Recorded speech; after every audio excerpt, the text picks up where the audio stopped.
What's up, YouTube bots community? It's your boy, Mr. Universal Sports, coming live from my undisclosed location in the Southern California. Hey, you know how we do it.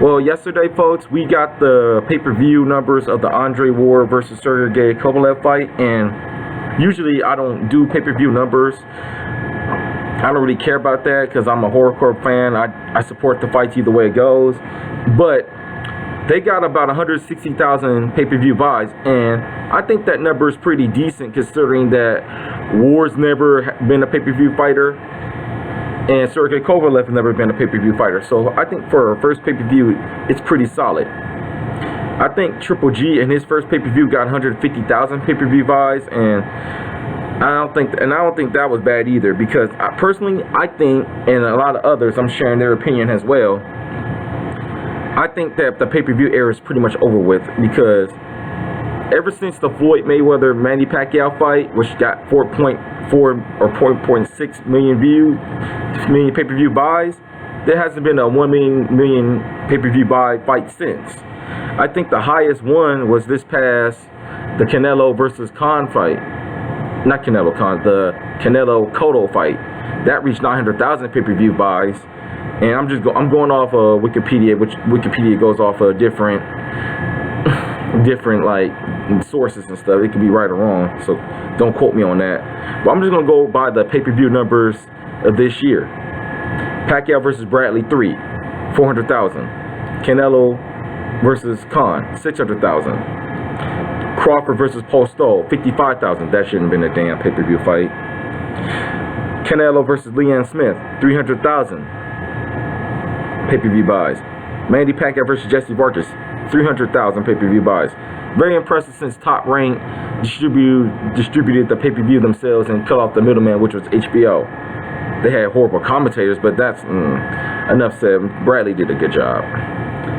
And the Sergey Kovalev versus Andre Ward fight, which is 160,000 pay-per-view buys. Now, I've been to 2 of the fights on that list, which was Crawford versus Postol and Kovalev versus Ward. And to tell you the truth, I think the pay-per-view era is over with, because honestly, I was talking to a buddy on Facebook, and they said these guys don't sell themselves these days. And also with the live stream, you could also do a live streaming and people being able to stream fights through Facebook. I seen it all.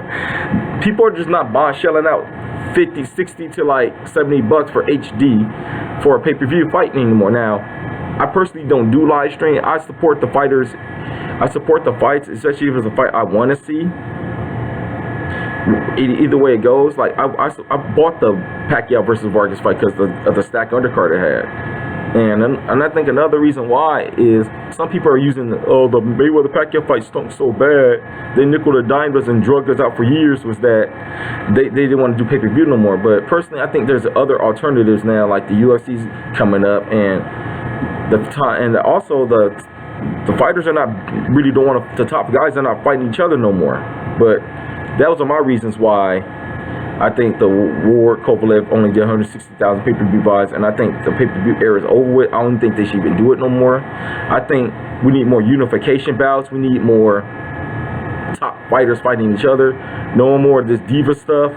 I think the top guys should fight each other. Now, this is late. This is a late post on the Vasyl Lomachenko versus Nicholas Walters fight. And personally, in my opinion, did Walters quit? Yeah, but he was losing 7 rounds to 0 at that point. He wasn't going to come back, and rather than take a risk and get hurt, he just, I'm not going to take a beating. I'm not going to be a tough guy. He said, I'm going to bounce out. Now, this hurts his reputation. I mean, he's going to get the Roberto Duran treatment, unfortunately, and rightfully so. But I'm not going to call him a quitter, because he's a warrior. You got to respect anybody that steps through those ropes, because at the end of the day, those fighters are putting their bodies through hell to train, and putting their lives on the line to step in those, when they step in those ropes in the first place. And what else I wanted to talk about? Oh yeah, I want to talk about the Bernard Hopkins versus Leanne Smith fight. Now, I'm not gonna lie, the only time I seen Joe Smith Jr. fight, excuse me for that.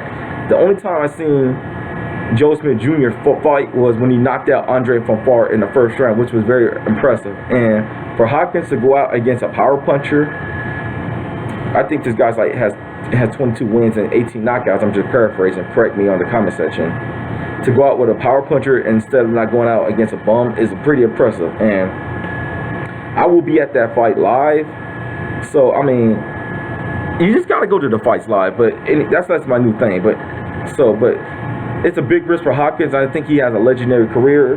But anyway, tell me what you guys think about the pay-per-view buys. Is the pay-per-view era over with? Will another pay-per-view star emerge, or will you guys continue to live stream or continue to buy pay-per-views? It's your boy, Mr. Universal Sports, and I'm out.